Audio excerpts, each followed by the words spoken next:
I also think that me recommending a Virginia Woolf book for a Taylor Swift album would piss Virginia Woolf off, and I find that quite funny. Hello friends and family, welcome back to my channel. If you're new here, my name is Cara. Today we're going to do the Eras tour of my bookshelf. If you don't know what the Eras tour is, basically it is the tour that Taylor Swift has been going on, and she explores all the different album cycles that she's had throughout her career so far. I'm wearing my Eras tour t-shirt as well. I'm wearing my little Evermore necklace that my friend got for me. Evermore's my favourite era, so worst day of my fucking life when Evermore and folklore got put into one era and 'Tis the Damn Season was cut from the Eras tour and Tolerate It was cut. I hated that.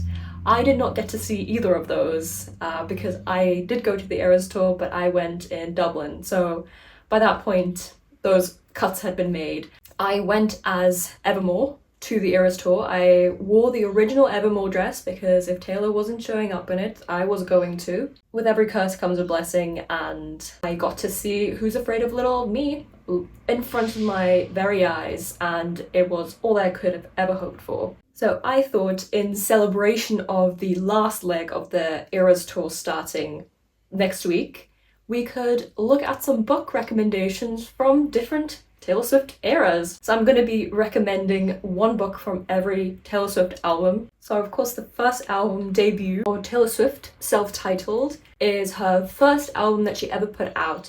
I believe a lot of the songs that she wrote for it, she wrote when she was quite young as well, like 12, 13, 14 when she first started playing music. My recommendation for debut is Anne of Green Gables by Montgomery.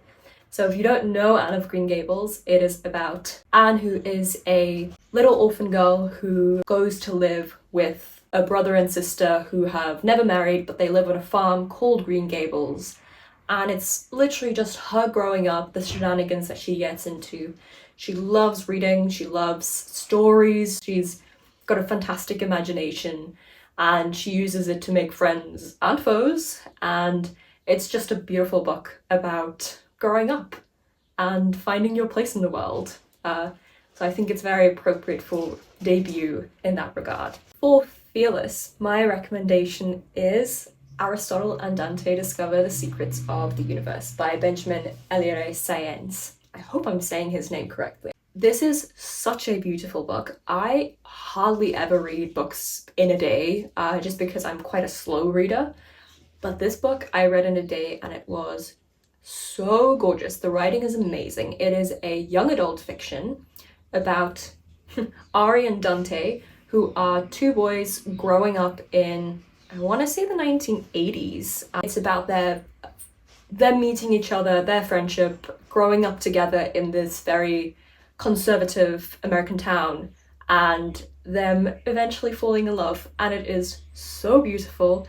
The writing is lovely. It is such a heartwarming story, and I think it fits in with Fearless really well because it takes place in a high school where both of these boys feel like they don't know where they fit in. They really want to try and find love, but they don't know how, and they're trying their best to be good to each other, but you're young, so it's hard. You don't even know how to be good to yourself yet, which I think is a lot of what Fearless is about as well. Then we've got Speak Now. My book recommendation for the Speak Now girls is Jane Eyre by Charlotte Brontë. So this is a classic, and I feel like it fits in with Speak Now just in that regard because it's kind of like old-timey in that way, but it does take a dark turn, which I feel like goes along with songs like Haunted or Dear John. Jane Eyre is about a girl called Jane Eyre, and we follow her throughout her life as she grows up. She's an orphan, she's very poor, but she is very determined, very resilient. She works her way through the world, and eventually she ends up working as a governess at Rochester's house. There's secrets that start coming out about things that have happened there in the past. I don't know if the plot twist is a spoiler because it's so famous and this book came out like literally 200 years ago. I won't spoil it though, but it is so good. I think this is probably a book that anyone who loves Speak Now would really like. It has a lot of drama, a lot of intrigue. There's revenge as part of it. This is one of my favorite classics. I love a Brontë moment. It's so atmospheric. It's so haunting. It is so mesmerizing. Jane Eyre is the first person narrator in the story. And I feel like that also kind of fits in with Speak Now being self-written. Is Jane Eyre is kind of like an autobiography that Jane Eyre writes about her life. Now we're moving to one of my favorite albums, Red. When I think about Red, I think about your first deep heartbreak, a lot of things that happen to you all at once. It's kind of like that quote where either everything happens at once or nothing happens at all, and both of them are equally terrible. I think this book really encapsulates that. The book that I want to recommend for Red is, ironically, Bluets by Maggie Nelson. This book is a poetic memoir that explores a lot of different traumatic things that happened in her life, all through the lens of observing the color blue in life, in her thoughts, in all the things that she sees around her, and noticing shades of blue. I love the idea of associating emotions with color, and I think Red the album does it so well, and this book does it so well with blue as well. I watched the stage adaptation of this as well. Emma Darcy and Ben Whishaw were in it, so it was already going to be fantastic. It's so well done. If you can ever watch the show, I don't think it's playing anymore, but if it's ever on again, go watch it. It's fantastic. Bluets is about Maggie Nelson's experiences in her life, particularly going through a very traumatic breakup. A lot of the book is addressed to this person who she had the breakup with, and her just trying to come to terms with who she is without this person after their breakup, trying to figure out how she's supposed to move on, which is a lot about what Red as an album is about, and especially, its Spill Point All Too Well is about. Then we've got perhaps a lot of people's favorite Taylor Swift album, which is no surprise at all, 1989. My favorite song from 1989? Clean. Out of the Woods. Is It Over Now? Basic, yes, but it's because it's correct. My recommendation for the 1989 stands is The Chandelier by Clarice Lispector. This is a difficult book to explain because it's so weird, but I think that 1989 is quite a weird album in its uniqueness and its structure. The Chandelier follows our main character, Virginia, as she grows up and becomes very jaded with the world, and she grows up on a farm and later in her life moves to the city and is trying to find her place in the city and find ways in which to cope with things from her past, which I feel like is very much like 1989, moving to the city, figuring out how to cope. It's a canon event. I think this one does a really good job at expressing how confusing and how many conflicting feelings you get when you are growing up, especially as someone in your early 20s, because you're still doing a lot of growing up during that time. And the prose that Clarice Lispector uses in this is very dense. She has a fantastic vocabulary, and the translation of this book is amazing as well. I mean, if you can read this in, I believe it's Brazilian Portuguese that was written in originally. If you can read it in that, I mean, I'm not going to tell you no, because I think it's probably even better. I took a really long time to read this. I think it takes place on so many different planes. And I think 1989 takes place on a bunch of different planes as well. Trying to find yourself, being with your friends, getting over a breakup, trying to make sense of the world. Then we have another one of my absolute favorite Taylor Swift albums, Reputation. This was actually the hardest one, I think, to choose a book for, because I feel like Reputation is very misunderstood, so I had to choose a book that's misunderstood. I had to choose one that's primarily a love story, but is also about feeling very lost in your life and trying your best to make sense of the things that you do know. So this is a book that everyone knows, but I don't know if I've seen anyone associate it with Reputation before. My recommendation for the Reputation girls is Normal People by Sally Rooney. I feel like as a book, Normal People is very misunderstood. A lot of people go into the book thinking that it's going to be a romance between two people who make healthy decisions. Could not be further from the truth. Normal People follows Marianne and Connell, who live in a rural Irish town, and it follows their lives from high school to university as they change and evolve as humans. A big part of their relationship as well at the beginning of the book is that they are trying to keep it a secret, which I think also plays into reputation quite well. It's about power imbalance, it's about sex, it's about coming of age, and trying your best to land on your own 2 feet. I think that's pretty much what Reputation is about. For me, that's how I interpret it. But above all, it is actually still a love story, and it's about how your relationships with people is one of the most important things in your life. Next up we have Lover. So my book recommendation for Lover I actually don't own. I think I read it digitally, but it is my personal favorite Emily Henry book, which is a very unpopular opinion, I think, and it is People We Meet on Vacation. This is my cousin's favorite Emily Henry book as well. So we have superior taste and everyone else is wrong. So People We Meet on Vacation is about two friends called Alex and Poppy, and every summer they go on vacation to different places together. Poppy's like an influencer who gets a lot of brand deal trips that she gets to go on, and she usually gets to take a +1. So Alex comes with her a lot of the time because he's her best friend. So when we meet them at the beginning of the book, they've had a fallout in the past, but they really want to try to just rekindle their friendship, and so they decide to go on one last vacation together to see if they can still be friends. We see the book from Poppy's point of view as well, and she's a really interesting narrator. She's very fun, she's very sensitive as well, and Alex is very sensitive.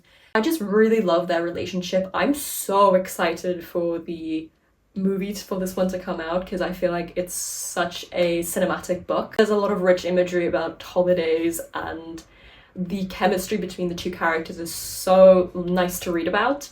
And I think Lover is definitely a summer album in my opinion, and it's very colourful and bubbly, which is very much like Poppy's personality.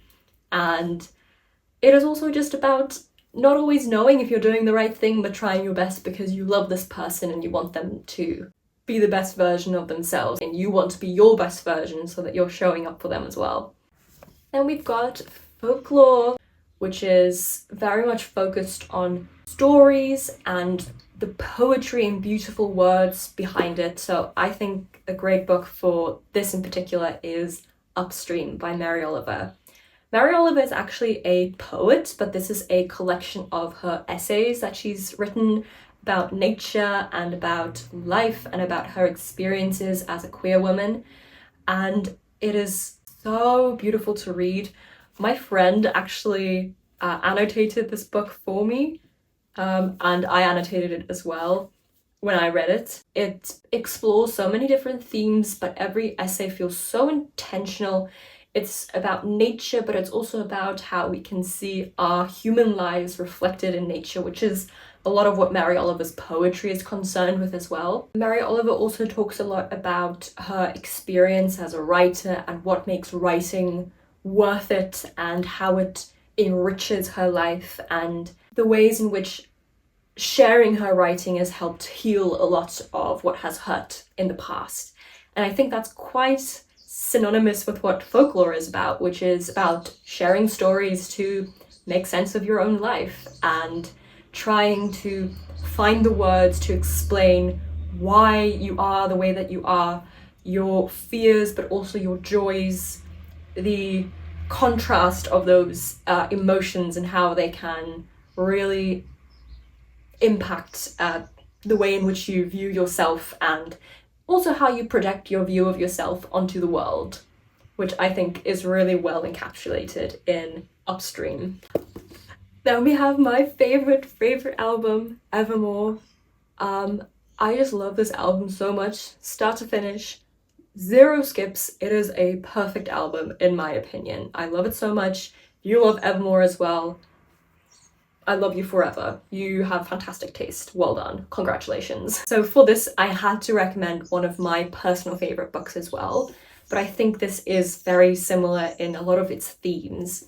So the book I'm recommending is Persuasion by Jane Austen. This is my favourite Jane Austen that I've read so far. It is unlike anything that I've ever read, even in Jane Austen, and I think a lot of people who study Jane Austen or who are even more well-versed just as casual readers in Jane Austen's work agree with me that this one has something special about it. Jane Austen wrote Persuasion towards the end of her life, and you can really tell it's more somber and more solemn. So we follow Anne Elliot, who is older than Jane Austen's protagonists normally are, but she's still quite young. She's like in her late 20s. And we're following her as she's trying to accept what her life has become, but she's not 100% happy with it. She comes into contact again with the man that she was involved with, Captain Wentworth, and they start just showing up in each other's lives again, and just the way in which they move in each other's lives and the way in which their history affects their present relationship and how they've hurt each other in the past, but also how they're tiptoeing around each other now. It's so addictive to read. I think I read this in like 2 days because I could not put it down. I had to know what happens. It's the fastest that I've ever read, like a classic. It is a beautiful musing on what could have been, how second chances show up in your life sometimes, and I loved Anne's character so much. She was so steadfast in her feelings and in her opinions, much like Evermore, which is a lot more solemn and somber than a lot of her other albums, but it also focuses a lot on relationships and how they change throughout your life, how they develop and evolve, and how people sometimes come back into your life or sometimes leave your life, and just how difficult it can be to come to terms with that, and how you have no specific timeline to accept things that happened, or you can just do it in your own time if it's necessary. But also how you can sometimes become stuck in the past if you're just thinking, what if, what could have been? There's so much of that in this book, so much back and forth, but it's so well done. It is a beautiful, beautiful book. Please read this book, even if you don't like Evermore. If you have to read any book from this entire video, please read Persuasion. For midnights, staying up, what keeps you up in the middle of the night, what is haunting you, what is making it difficult for you to move on from what happened to you in the past. I think I knew that this book would have to be an Elena Ferrante book, but it was quite hard to choose which one in particular, so in the end I settled on The Days of Abandonment. I don't have this book, I borrowed a copy from my library. The Days of Abandonment follows Olga, whose husband has recently left her for a younger woman, and she's left with their 2 children where she lives in Turin in Italy, and she is living with them in a very tiny apartment in the middle of summer. Everyone has left Turin, so it feels a lot like a ghost town because no one's there anymore, and it's basically just her and her kids and this weird guy who lives downstairs. This book is very haunting. I think about it all the time. I read it for the first time like over 2 years ago, but it is so well written. Throughout the book, Olga's thinking the whole time about what she should have done differently with her husband, how she's supposed to move forward, the indignity that she's experiencing with having her husband leave her for a younger woman. She's spiraling throughout the book and trying to keep it together, which I honestly think is a lot of what Midnights is about, trying to keep it together, trying to make the situation at hand work, but it's not, and you're just trying your best. Midnights also feels very oppressive in the sense that if you are awake in the middle of the night with nothing but your thoughts keeping you company, and you're probably spiraling because it's 2 a.m. and you need to be up in the morning and you can't fall asleep because you can't stop thinking. That's a lot what Days of Abandonment feels like as well. It's this oppressive feeling. It's the summer heat, but it's also the what could have beens, and it is such a good book. Anything Elena Ferrante writes is amazing. That is one of my favorites though. And so we've come to our final Taylor Swift album / era, the Tortured Poets department. So the obvious route to go for this one was a poetry collection, but I didn't want to do that because I aim to surprise. So the book that I, in the end, decided to go with for the Tortured Poets department is A Room of One's Own by Virginia Woolf. A Room of One's Own is an extended essay based on lectures that Virginia Woolf delivered in the 1920s, and it focuses a lot on why women need to be given a room of their own to be able to create and write fiction, write poetry, to just be a creative individual and produce art. And I think that's a lot of what the Tortured Poets department is about as well. You do have that through line of a very tumultuous relationship as well. And I think a lot of what Virginia Woolf writes about here is how your relationships with men can really impact your creativity and how you create art, and how men just don't understand how women create art. It's a generalization. I don't know if I necessarily agree with it, but I think a lot of the themes and concerns that Virginia Woolf has in this are themes and concerns that Taylor Swift had when she was writing the Tortured Poets department. I will say for A Room of One's Own, there's definitely like outdated feminism in it, but I mean, it's written in the 1920s, so for that time it was definitely progressive. It's just not very intersectional, but when was Virginia Woolf ever intersectionally feminist? I think my favourite part of the book is where Virginia Woolf is musing on her fictionalized version of a sister that Shakespeare might have had, who was just as talented as him, who had just as much as potential as him, and did not have the same opportunities as him. So the gap between the opportunities that men have been given historically and that women have been denied historically is really the basis on which this book is written.